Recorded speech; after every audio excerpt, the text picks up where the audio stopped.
Good morning, everyone. Welcome to the Enology webinar series. My name is Andrea Botezatu. I'm an assistant professor and Enology extension specialist with Texas A&M, Texas AgriLife Extension Services.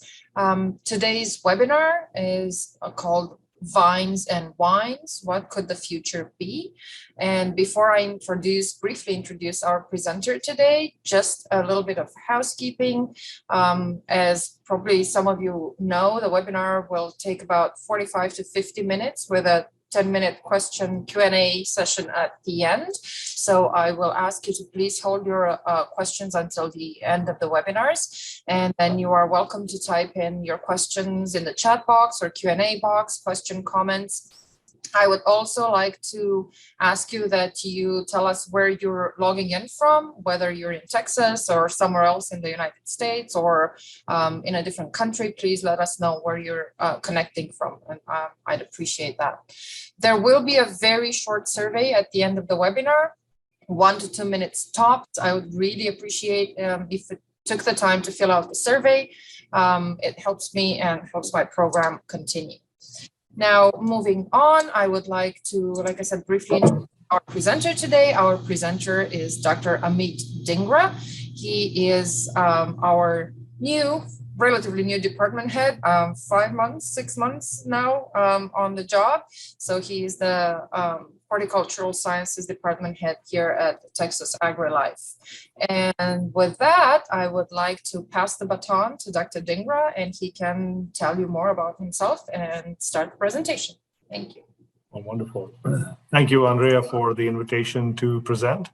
And howdy all, good to meet you. And of course, I can't see you, but that's the nature of our meetings these days. So today, what I'm going to share with you is some of the research I've been involved in for the last 15 years, previously at Washington State University, and some of the work that we will continue to do in that area. The research we do is focusing, of course, on better grape growing, which obviously translates to better winemaking. And it's kind of relevant with the times. My research program is obviously shaped by a lot of feedback and input from the industry. It has been for the last 15 years. That has been the hallmark, I believe. That's been the mainstay of how we do research. I am still affiliated with Washington State University as an adjunct professor. My research program continues there as I transition slowly my research program over at A&M. So connecting two worlds, and as most of you do know that not too long ago, Washington State wine industry was probably at the similar stage where Texas A&M industry is. And since I'm in Texas, so there will be some focus on Texas in my talk today. And of course, I'm a proud Texan now, so I'll make some jokes at the cost of my previous institution. So pardon me for all in jest. Anyway, so before I proceed any further, none of this would be possible without my team. So I just wanted to make an acknowledgement up front that what I present to you is, of course, effort and inputs from a lot of my team members. Several of them have been involved in the wine research that we do here. And a lot of them collaborate across board, and we learn from each other to really move things forward. So, just with an acknowledgement to all of these colleagues who have helped me come in front of you today to share some of the work. Again, a brief introduction. As I mentioned, I am at Texas A&M University. My position is about 50-50 administration and research.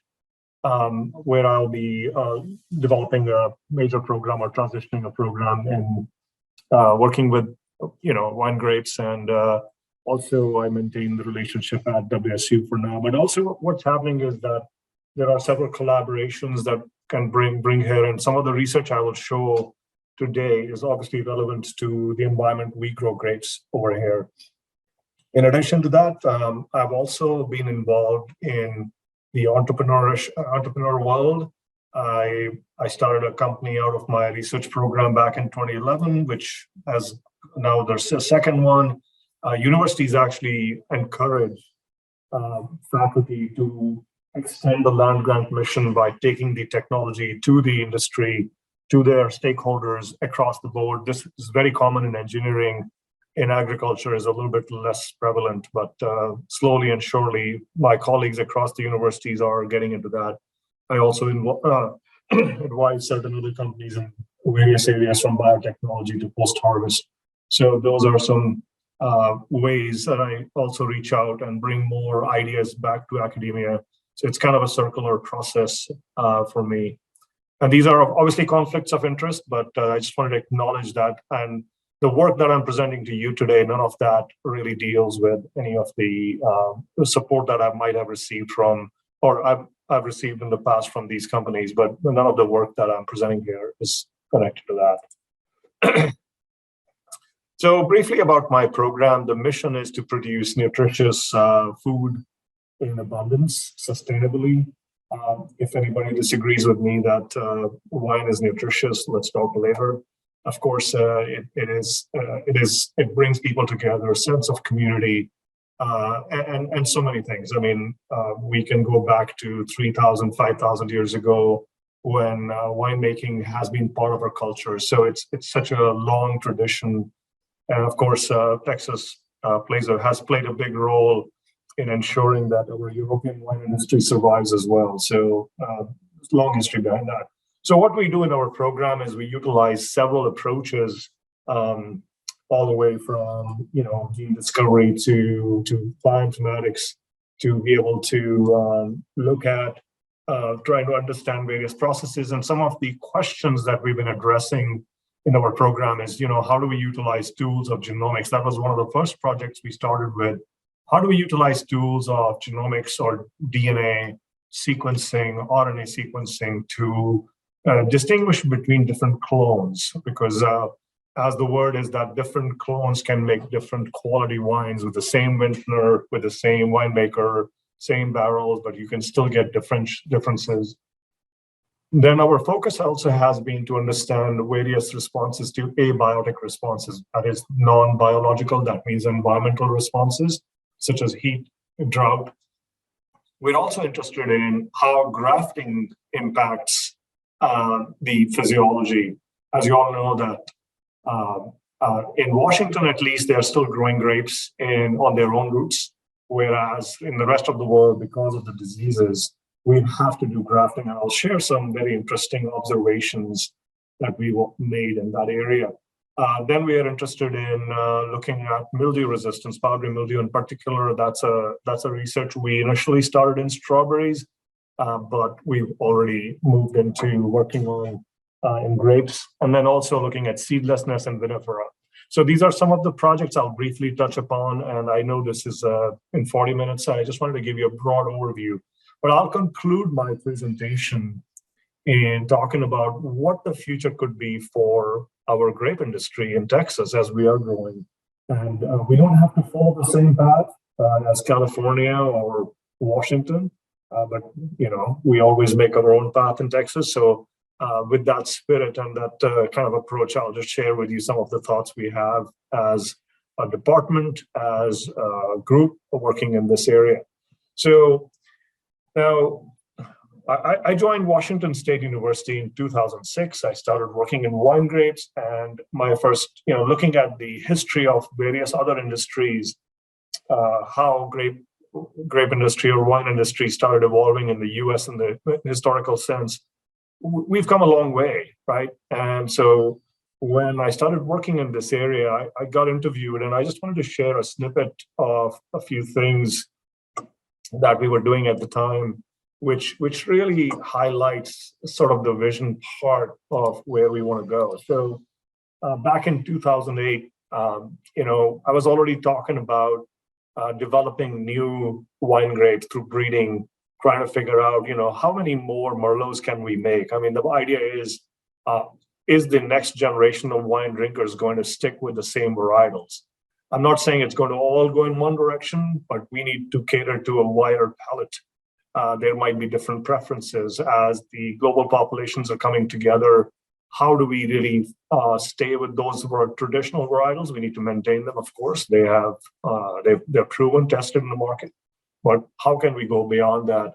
And then we also talk about, how we can breed better grapes as we were understanding the genomic blueprint of wine grapes. How can we harness that information to develop better wine grapes as well? And Texas industries know not new to this, and I guess in general there has been advancements. And again, thanks a lot to several of our colleagues who have, a lot of colleagues over here have been working on improving wine grapes in various ways. So this is where I think I wanted to set the stage that I was already talking about certain things back in 2008 and 2010, where I finally got a chance to now kind of implement some of these things. We've come a long way since we started doing this work.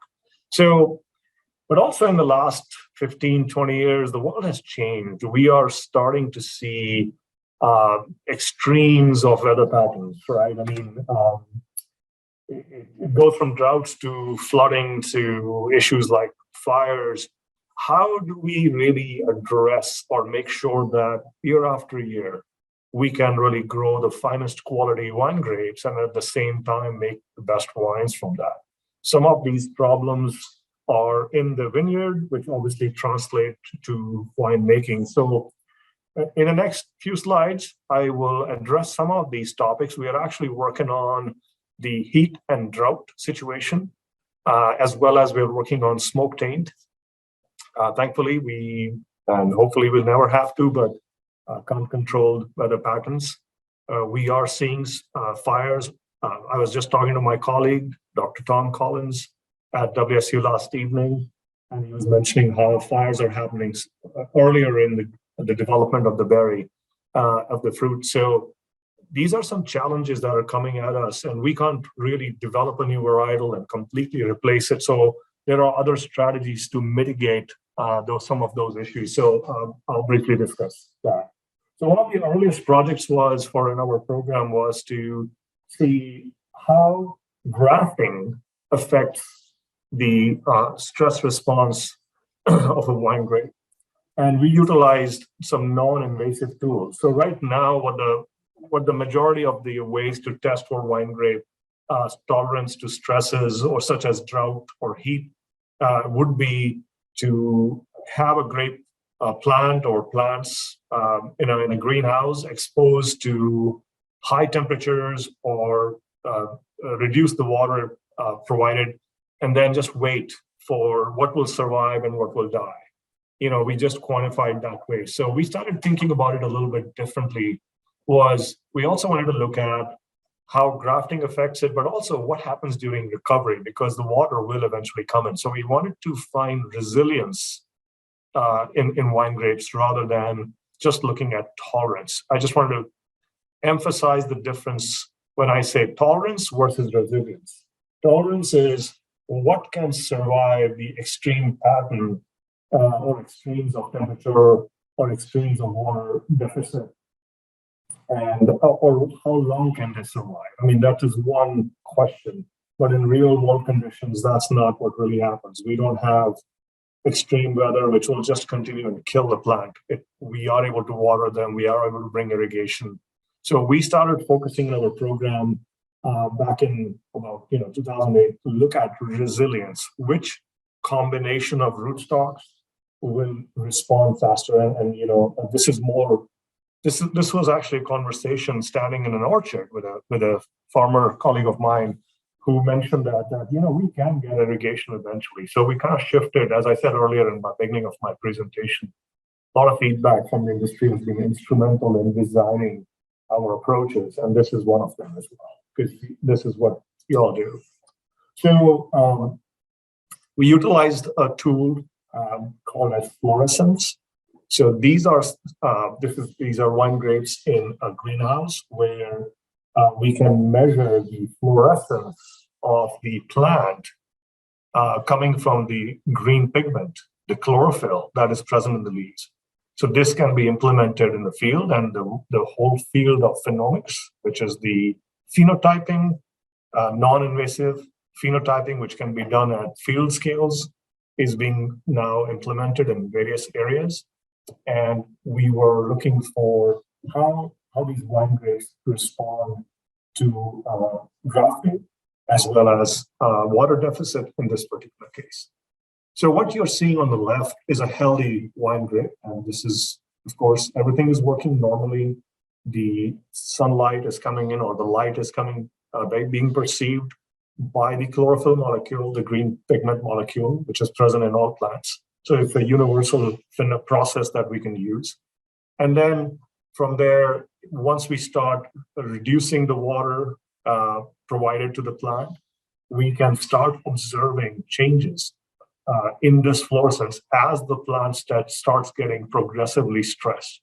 So it's a very rapid method where we can really test this. So it's a phenomenal tool available to us. So with this, our idea was, can we find the genes? First of all, we need to identify when, at what point of time, as we reduce water or reduce the availability of water or water deficit, at what point of time the grape wine really becomes stressed, and utilizing that phenological model that developed that process, we can identify the genes underlying that. And by comparing different varietals, different rootstock combinations, we can then identify what the genes are. And our quest is to find the underlying genes as they're functioning and mitigating stress. So in one particular case, a grape wine may be able to mitigate that stress more efficiently than the other. And then, of course, we also wanted to look at recovery, which combinations can recover faster. So we can do this in real time. This machinery was available at Washington State University back in 2008-9, and we were able to utilize it at that time. Okay, sorry. I was just told that I should sit closer. So here we go. Hopefully this will improve. I can actually move my computer a bit closer, if you don't mind. So with this type of approach, we are able to then go and look at how the plant is responding, and we can utilize this model for anything. So just a little bit of a data set over here I would like to share with you quickly. I will explain this chart to you. And what you're looking at, this value called as FV over FM, the word doesn't matter. Let's say this is the fluorescence. This is that signal that we are getting from the plant. So at this 0.8 level, the color is blue. As I showed you earlier, the leaf material looks blue. But as the time progresses, this is the number of days. What you're seeing over here in this dotted blue line is the amount of water in this soil, the volumetric water content of soil. As that is going down, which is marked on this y-axis, as the volumetric water content goes down below 15%, this is basically just going one directional over here. And this is the plot. This is the number of days. What you see over here is that as we reduce water, and this is just a terminal experiment, we are not doing the recovery piece just yet.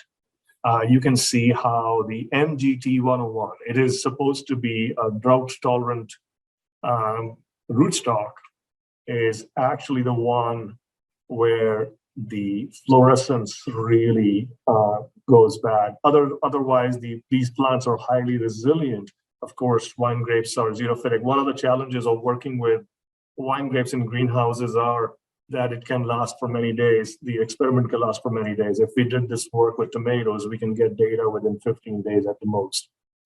This is at regular temperature. We haven't really increased the temperature. Now, one flaw with this experimental design is that the temperature is regular temperature, which is really not the best. But I wanted to say that when we do this type of research in our labs, it's interesting that we are looking at one question at a time, but when we do this work in nature, of course, there are a multitude of factors that come together. But while this is a flaw, this is an approach, a reductionist approach to look at one aspect at a time so that we can tease these things apart and then find the overlaps between these concepts. So just looking at we also looked at the effect of grafting. And what you see over here, again, this is FV over FM. This is the soil percentage water content. And these are the number of days. And as we reduce the volumetric content. In this case, this is recovery happening over here. You can see that interestingly, the own-rooted MGT 101, which is a rootstock, drought-tolerant rootstock, the own-rooted one doesn't do very well. But look at this. The grafted rootstock stays very stable. It doesn't really lose its fluorescence. That means grafting itself is having a response. And that was fascinating for us to see that grafting of a rootstock to self-grafting can change its physiological response. And by the way, this is an average of at least 5 individual plants measured over 35, 40 days. So this was one of our first indications that, well, we don't think about grafting doing much, but here's an example of what's going on. Let's continue with this. So we did the same experiment with Syrah. Not much happened over here. We did reciprocal as a Syrah sign, show a similar response. You will kind of see that. This is own-rooted and grafted. So grafting seems to be okay, and it seems like Syrah can do very well on its own, actually. So that was interesting. Not much dip in the fluorescence. So when the fluorescence goes down, the color turns red, and that means the plant is very stressed. But in this case, that did not happen. We also measure something called as, these are different, NPQ is another variable that we measure to check for stress. What is NPQ? I think that's beyond the scope of this presentation. But I just wanted to say that we have these non-invasive, so we still have the plants, after we were done with the experiments. What I'm trying to show over here is that the differences that we observed between Syrah, MGT, Richter, another rootstock, Chardonnay, the differences were mainly during recovery for rootstock varietals only. So we did the same experiment of own-rooted varietals. We cross-grafted them, and then the blue line over here is we go to almost 0% volumetric water content in soil. So these were some sensors we measured, soil sensors that we could work with. You can kind of see a similar pattern in all of them, except whenever in this particular case, MGT, this is a replication of the previous experiment where the plant doesn't really recover after we provide the water, but if it's grafted, it is able to recover very well, but not in a self-rooted one. Let's look at Richter. It kind of stays stable. It starts recovering well. Chardonnay does the same, recovers well. Syrah recovers well as well. So these are some interesting ideas, but there are some, it's a little bit of a noisy data because, well, this is the nature of this work. You can get some variability across different plants. But overall, if we were to just look at trend lines in this, the grafted in Syrah worked better than self-rooted. In Chardonnay, the self-rooted was better than own-rooted was better than grafted. So there are some variabilities. And also there's this whole concept of isohydric and anisohydric responses to water where plants will maintain their water status based on either they will alter the stomatal conductance or maintain the stomatal conductance to deal with lack of water. So just a couple of more charts over here, and then we will move to the next part of this story. So when we did this work with another parameter that we look at in this particular, Chardonnay responded differently than others, and we saw that in the previous one as well. So there are various parameters we can measure from specific cameras where we can shine different type wavelength of light and measure the response from the plant. And the chlorophyll molecule, which captures solar light and converts it into chemical energy for the plant to use, which is the basis of the entire metabolic process that basically helps makes us good wines, it starts right here. This is the sensing. And if there is, this is what really gives us a window on what type of fruit we can get in the end. So this is also another methodology of looking at the plant's responses.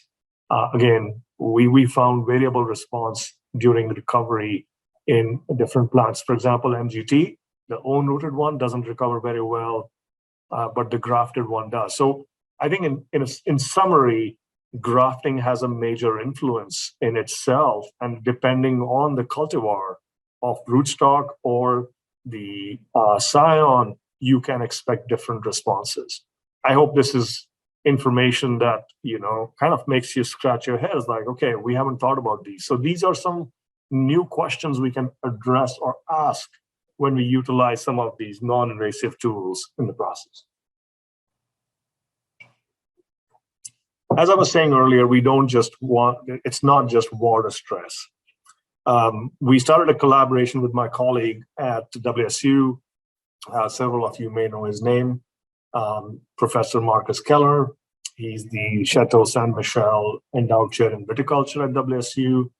We've been talking on collaborating for many years, and finally I've had the good fortune of working with him because we've been trying to find his work, combine his physiological approaches with our gene expression approaches. Our idea is to identify genes, underlying genes that allow to signal both heat and water stress, because that's what grape vines really face. So these are some data from our recent, one of the publications that is under preparation. And what this shows is 3 different parameters: leaf transpiration, stomatal conductance, and photosynthesis. And no surprise, based on the combination or single stresses, we are able to discern how these things change. So leaf transpiration, of course, is severely affected with both the stresses. And see, water has more influence than heat stress in this particular case. Similarly, in stomatal conductance, not much influence, but heat and water stress combined. And photosynthesis this is where all the photosynthetes are made, all the sugars are made. It is severely impacted. So not surprising, but these data are really helping us to now move in further direction. And of course, this has effect on the wine grape. So in this next slide, what you can see is what's happening to the various organic acids, as well as tritable acidity, pH, berry weight, and soluble solid content. Interestingly, not much difference in the soluble solid content. However, you can see that the pH is very different in case of stresses. pH goes up, actually. Different organic acids are impacted in a different sense when we combine these different traits. And so we've been working with Dr. Keller. He's provided us the berries from this, and we are trying to identify what are the genes underlying these changes, these stresses when a plant is exposed to these stresses. Well, I don't have the answer for what those genes are because we're still working on those aspects, but I wanted to share with you a brief summary of what the shared genes are. So we've been doing this work in Cab, Saab, and Riesling. And, total, these are the genes that we can identify between which genes are significantly affected by these exposures. So now, just as a reference, grapes have about 27,000 to 30,000 genes. So if you look at that, about 10% of Cab Saab genes and about 20% in Riesling are affected by these stresses. And we can break it down what those numbers look like in terms of when both stresses are applied to the plant. So this starts giving us an idea about what those genes are. And once we understand them, those genes can be utilized as we do breeding. We can do fast, rapid breeding now. There are tools available, horticultural tools available to us, genetic tools available to us, which my lab utilizes in breeding other crops. We are interested in breeding grapes as well, and we'll be embarking on that. But also utilize tools, new tools such as gene editing. Now, I will spend a few slides on explaining what gene editing is. It's a great opportunity for all of you to be familiar about this. I think the role of this webinar is also just providing information, education, so that you can really be conversant in that information and also be aware of what's happening. I did share some of these slides at the Twigger conference recently, so if you are already in the audience, please consider this as a refresher. There will be no quiz afterwards, so don't worry about it. So gene editing in grapes is something we've been trying, and we've been collaborating with Professor Andy Walker at UC Davis. He had developed this method of creating meristematic bulk materials from grapes. We've also developed something similar back in the day, but his method is more efficient, and that's where science progresses better when we all collaborate and learn from each other. And Professor Walker has been very generous. I was able to visit his lab just before the pandemic to get some training from his postdoc, Cecilia. So thanks to both Professor Walker and Cecilia for training me. And we've been doing this methodology in our lab. What you're looking at, we take apical meristems of these grape plants, and through changes in phytohormones in tissue culture processes, we are able to create these sort of plant material that can keep generating new plantlets in the process and utilize this for performing editing experiments. Now, whenever I talk about gene editing, the question comes, is this GMO? The answer to that is it can be, but there are also non-GMO approaches one can utilize to create gene editing. In fact, we are being supported by a private industry group. They've almost invested $1 million in helping establish a methodology like this, because they realize that if we can create a DNA-free editing process, we can rapidly improve the resilience of these crops. Not just grapes, but once we can develop it in grapes, there are opportunities to expand to other commodities as well. So this is a DNA-free gene editing process, or at least an outcome of that. What you're looking at are some of those plantlets that we are recovering after the process. These are the ones where we have tried to recover the plants after we've done through the experiment. We are focusing on one particular gene right now as a starting point, because it causes a lot of agony for growers, especially in Chardonnay growers. Folks who grow Chardonnays, I don't know about the varietals that much in Texas right now. I'm learning. I'm only on the job 6 months, but you can. Powdery mildew requires repeated applications of fungicide, and these are some of the potential mutants that way we have targeted, or we are trying to recover right now to see if they have resistance to powdery mildew. This particular gene, MLO, has an interesting history. It was initially discovered in the 1930s in barley. And we have found that in nature, all plants have this gene. And interestingly, the powdery mildew pathogen utilizes the MLO protein to hack into the leaf. And that's how it colonizes the leaf. So interestingly, in nature, in barley, a mutation occurred where it shut down the gene. And once the gene was shut down, the pathogen could not get in.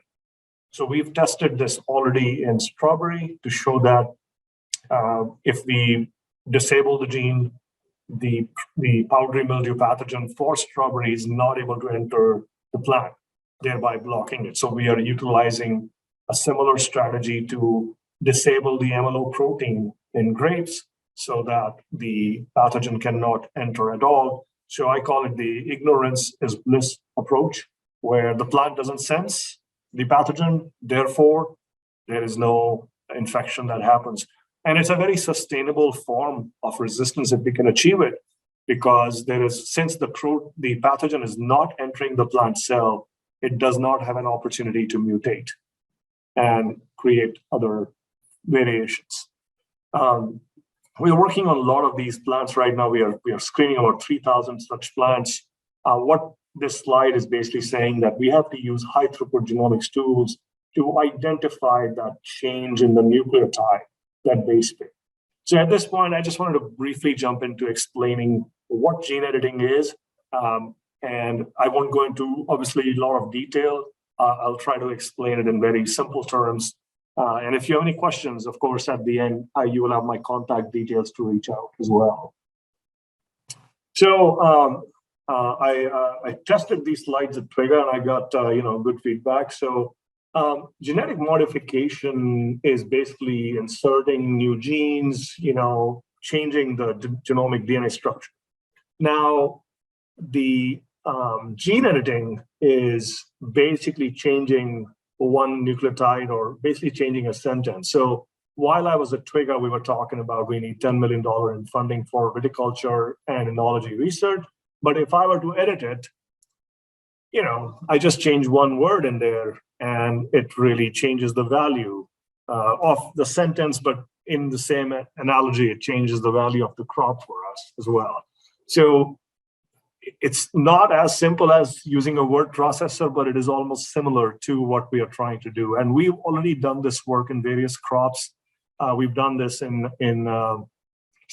do this work in peas, where we are able to take purple flowered peas and edit the gene that produces anthocyanin, and we can obtain these white flowered peas in that case. So what you see at the bottom is utilizing those high throughput machinery robotics. We are able to read the DNA sequence, and all these differences that you're seeing in different colors are informing us that we've been able to rewrite that sentence or that stretch of DNA, providing us this phenotype. And this corresponds with the change in color as well. So it's a double confirmation, both by reading the DNA sequence, but also looking at the phenotype. Now, in terms of grape, the grape won't change at all because we are just shutting down a protein that provides resistance. But in that particular case, we would read the DNA sequence. We would also expose the wine grapes to powdery mildew and see if we have what resistance we obtain. So that's called phenotyping, and that's the process we are working with right now. So since we are an educational webinar, I just wanted to also talk about what can gene editing do. And I think with these images, you will forever remember what gene editing is. You can completely knock out a gene, whereas there's no hope for that gene to work ever again. A knockout, that means it's done. The gene does not make any more protein, therefore there is no trait left. Or you can knock it down. That means it will still keep working. It's still got some fight in it, but it's not working at optimal performance. The other part is overpower or overexpress. We can actually insert elements that will make it transgenic, but we can make the gene overwork. And then the other part is inducible expression. That means we can make the gene work when we want it. For example, stress and drought don't happen all the time. These stresses don't come along all the time. So we can insert elements that sense heat, drought, pathogens, and those genes turn on only at that time. So when provided the instructions to go fight, then the plant can go and fight. I hope these images will be seared in your mind, and now you will be highly well conversant with gene editing. But please don't try this on your own. Not allowed. So we can actually change these single genes. I told you MLO. So I just always like to take an example of I take the example of single gene traits. So MLO, for example, was for powdery mildew. In humans, there are 30% of our traits are single gene linked. That is, for example, this widow's peak or hitchhiker's thumb. These are single genes present in one parent that are responsible for traits. But many of the other traits are polygenic. That means they are controlled by multiple genes. For example, height would be one of those. You may have seen parents being of the smaller height and the kids like shoots off, or very tall parents having small kids, smaller, shorter kids. So there are multiple genes that come in the process. But our focus on gene editing is to utilize or target single genes. But for breeding, it is we target, we can use polygenic traits like this. So as I was saying earlier, we've already shown that we can shut down the single gene in MLO. This was utilizing an approach where we knocked down the gene. Now, I hope you can know what that's not knock out, it was a knockdown. We reduced the expression of the MLO gene and we eliminated powdery mildew in strawberry. So that was really easy to do. I was also telling you that we developed this methodology in grapes back in one of my graduate students, Kathy, published that. So we have these platforms that we are utilizing. And of course, we are now targeting powdery mildew, which we know that there is a single MLO gene, or there are 3 primary single genes that affect the powdery mildew. And we are targeting these genes. And this work is continuing in the program right now. Similarly, we are looking at a trait that affects methoxypyrazines. This is a gene that creates the pepper flavor. You all know that. And as I came here, sometimes you start doing work elsewhere and then you find colleagues. So although I started doing this work at WSU without ever knowing I'll be at Texas, and then much to my surprise, both Dr. Bodizadu and Dr. Shiner have a background, both from the enology and viticulture side, in looking at methoxypyrazine. So we are again utilizing DNA-free gene editing to knock out or knock down this gene to be able. Knockdown uses transgenic approach. Knockout approach uses the transgenic process, and we are trying to see if we can eliminate the methoxypyrazine. One of the primary questions is, does this gene even contribute to that or not? That remains unanswered. So rather than spending tens and 20 or 20, 30 years, we can utilize these approaches to quickly answer such question. That's another utility of utilizing such platforms. So now, if we do create transgenics, or if we do create edited product, the question that I always get asked, will the government approve it? And so the regulatory piece over here is that in the US, the end product is deregulated. And even in Europe, we know that process is still regulated, but there are a lot of projects ongoing in Europe right now where they're trying to breed grapes, they're trying to also utilize genome. But those are only publications. So this is an older slide, but several of these species have already been edited. Look at grapes in 2016. This was a transgenic grape where they were able to show that they can edit grapes. They were not focusing on any trait, but the list has grown tremendously and there was no way I could contribute to this. So I've kind of given you an overview and just wanted to wrap up briefly with a few more comments. We're also working on smoke taint, as I just told you right now. We are looking at what are the processes, metabolic processes involved in creating the smoke taint. And in metabolic processes, you can utilize the concept of feedback inhibition to stop certain metabolic pathways. So that's the approach we really want to take. Besides all of these projects, what I've been doing in the last 6 months, I've been meeting with the industry quite a bit and trying to understand what the industry needs. So I'm just shifting gears now after finishing the research part to talk briefly about what we are trying to do in case of, these are some of the ideas that have come together.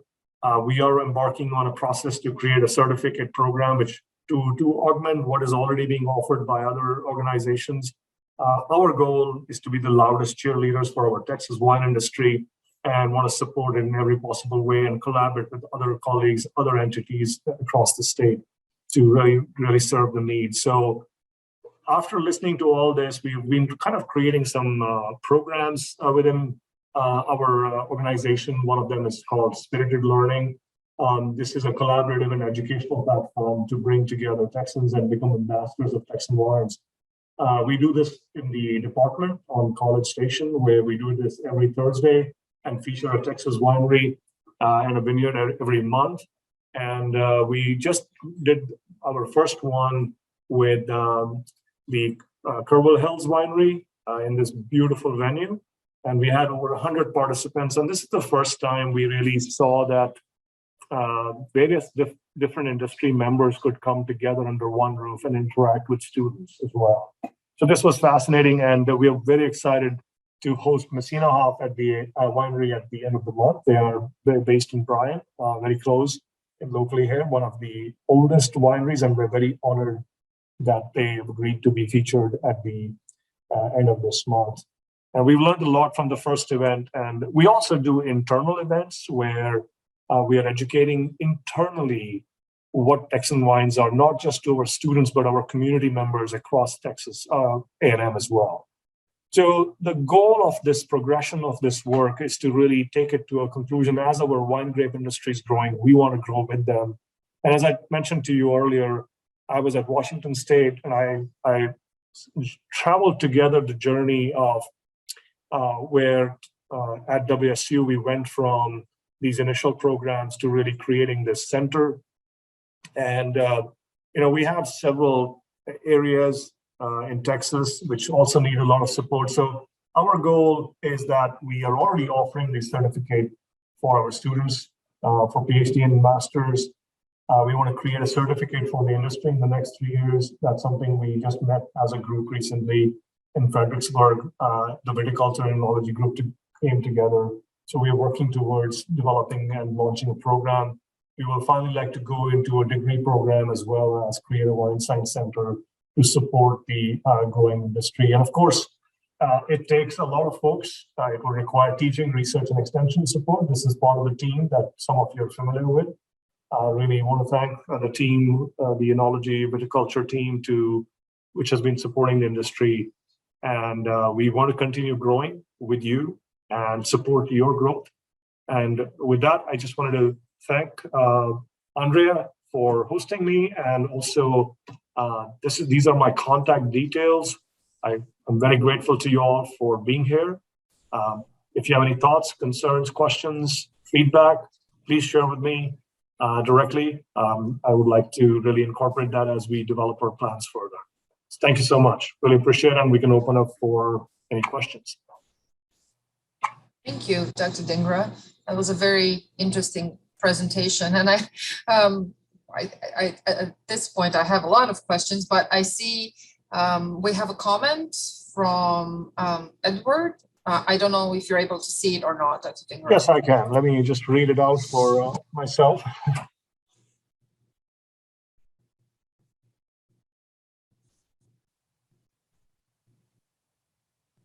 So the question is about gene editing and nutritional impact, and one would need to eat 10 apples compared to the previous apples. So I think this is, Edward, thank you for your question, first of all. I wanted to say that nutritional content is a little bit unrelated to gene editing. That's just a process to change a gene. It doesn't, you can take a nutritious apple or well, all apples are nutritious, but variable content, but you can take a little bit less nutritional versus more nutritional apple and do any editing in that. We as consumers, as we have become more organized, we want certain traits in apples. And you're absolutely right. We have focused primarily on shelf life. We have disease resistance, which may have taken us away from the nutritional content, but you'll be happy to know that there's a major emphasis at Texas A&M currently, where our goal is to not only have nutrition be a key central point of whatever produce we have, but also be able to maintain it through storage processes. That's another probably a lesser known fact, that when you store anything in cold chain meaning cold temperatures, that stress can have an effect on the produce and it reduces its nutritional content. Or you could make wine out of it and then, So your question is, what would the projected impact of this issue regarding winemaking, if any? Great question again. When we are targeting single genes like this is the beauty of gene editing, that you are focusing on only, one DNA nucleotide or one gene out of 30,000. So you're not really changing anything else. However, just as science is based on empirical evidence, any gene-edited product will need to be tested through the winemaking process and see what you get out of that before we say, yep, this is the same as. There's a concept, whenever we do any changes like this, we're looking for equivalence in flavor, traits as well. So thank you for your questions. I see a second question by Sergio. Physiological under the conditions we have in Texas. Absolutely. So Sergio's question is that, are we planning to test something like these stresses and Texan conditions? As I'm starting my program, absolutely, Sergio. I think I was getting prepared in environments with Marcus over there, where we are exposing these grape vines to artificial stresses like this in artificial conditions. But the good news in Texas, we don't need to create any artificial conditions. But I would also say one more important thing is that the important part is to also look at soil. Growing grapevines in our own region, and as stresses are coming in, we would like to be able to collect samples. And whatever we glean from the information from the research being done in Washington, we can also see, are there similar mechanisms operative over in Texas or not? It could be the same genetics, but we also grow different genetics than Cab Sauv and Riesling. So yes, the answer is that is in my plans, and we'll like to get support to do this work. So thank you for that. So Ed has a follow-up question about to edit out mildew in wines. Actually, absolutely, Ed. Our goal is to demonstrate first that gene editing works in the DNA-free gene editing works in Chardonnay. That can be expanded to other grape wines as well. That's why I guess this private company is really investing in this process, because they do realize that's a need of the hour. I have another question from Heather. How do you take the gene out of the plant? So we don't take out the gene. I don't know if you were able to see my slide where I was showing you. And when we do gene editing, we don't take it out. We change the sentence that produces the protein, which is called the MLO protein, that the powdery mildew pathogen utilizes to get into the cell. So if we silence or shut down that gene by changing a few nucleotides in there or DNA base pairs, so that the gene is still there, but it just does not make the protein. So that is the process. And the process is utilizing DNA-free editing. I can actually reach out to you, Heather, to have a conversation. Also, how long would it take? So we are in actually final stages of discovering that. So this project has been ongoing for 3 years. In about a year or two, we should be able to find out if we are able to edit this gene out in Chardonnay. And then every time we want to go into the next one, it might take us 2 to 3 years to get there. So that's the timeline we're looking at right now. Thank you for your question, Heather. Any other questions? I was curious, Dr. Dhingra, about this powdery mildew gene. So the pathogen is on the plant. The plant emits a signal, or the pathogen emits a signal, and the gene triggers the production of a protein. Is that correct? And yeah.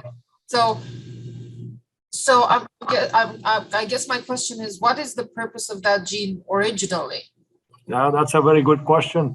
So you've gone to the heart of this problem. The MLO gene is present in all plants, and it keeps on producing a protein. We don't quite understand what its main function is. It has various functions described to this protein. It is basically some sort of a signaling molecule. We don't really know, because it's present in all plants, and if you completely remove this by shutting it down or knocking it out, it doesn't affect the plant very much. So,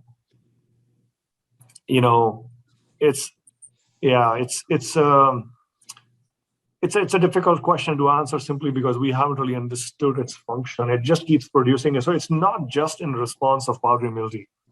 If the protein is always present, it's obviously performing some sort of a housekeeping function. That's why it's always present. That's all we can conclude so far. But there are research or other labs trying to understand what it's doing in the plant. Yeah, I guess so. As a follow-up to that,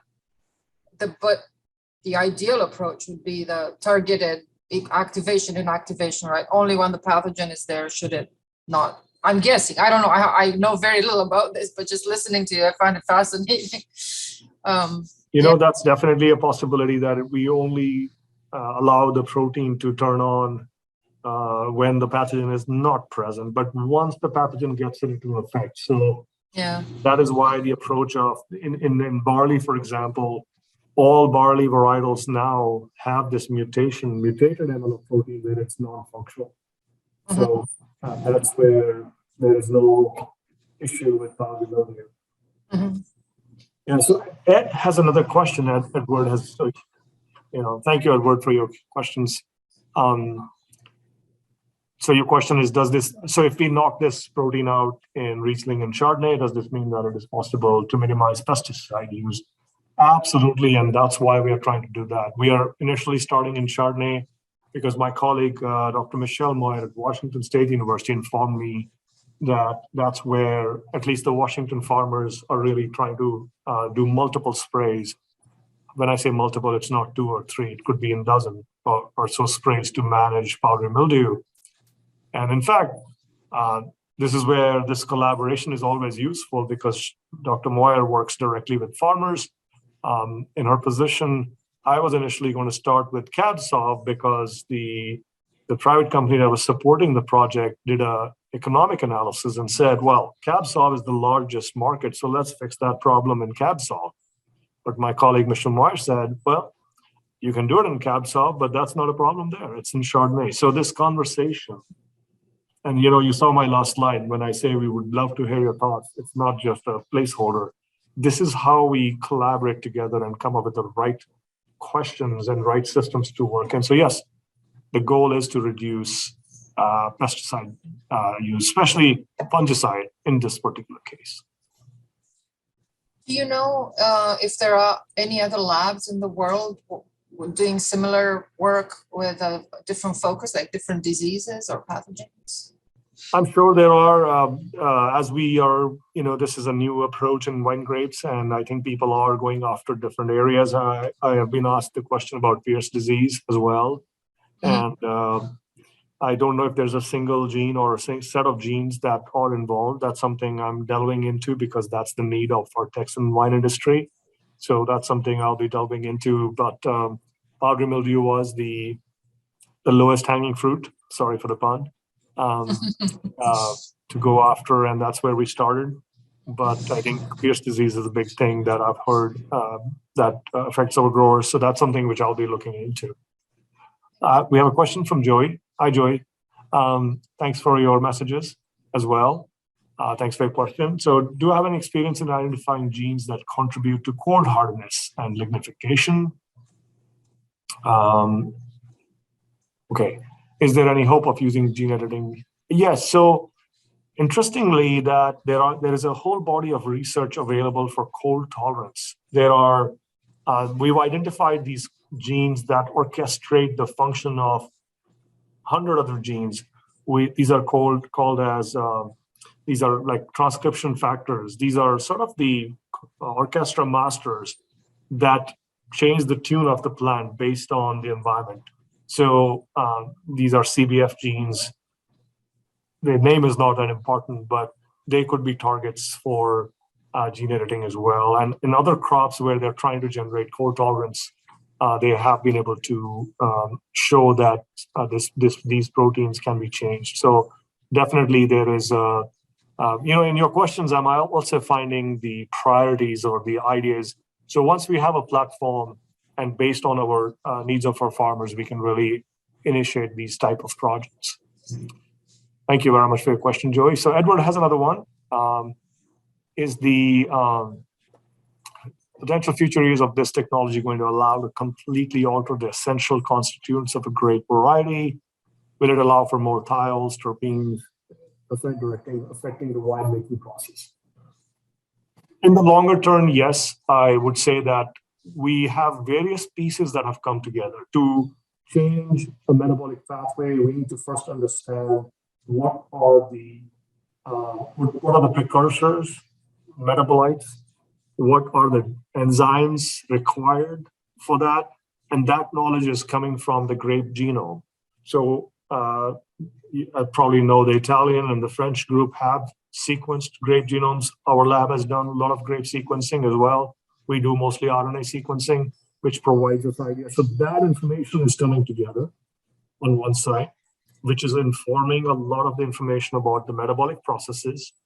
And then we also have this platform for gene editing. So there is now combining these three pieces of knowledge and a platform to be able to change that. Now, if those are desirable things, these could be almost like customized grape wines for certain needs. And I'm all for it, because if you saw my first slide in 2008, this is exactly what I was talking about as we were embarking on sequencing grape genomes. In fact, my lab led the sequencing of the apple genome on the US side. We collaborated with our colleagues in Italy back in the day. But definitely that was the reason. Now we are not just sequencing one or two varietals, we are sequencing hundreds of them, all of them if possible. So the technology has come a long way for us to really start moving in this direction. You're also, in your questions, not only I'm finding traits, but the future direction. Thank you so much, Edward. There's a question from Sergio. Regarding overexpression, any chance to enhance the production of quality-related metabolites? Sergio, I think I was unknowingly answering your question, and Edward had a similar question. It seems like there is some sort of a need here for us to, and since we are the up and coming industry, I think the chances for innovation are more. So this is exciting, this exchange. Thank you, Andrea. This is really opening up other ideas that we should pursue. Absolutely, yes. Yeah. Okay, so the question is, it may be possible to engineer a warm climate grape such as Cab Sauv to ripen earlier.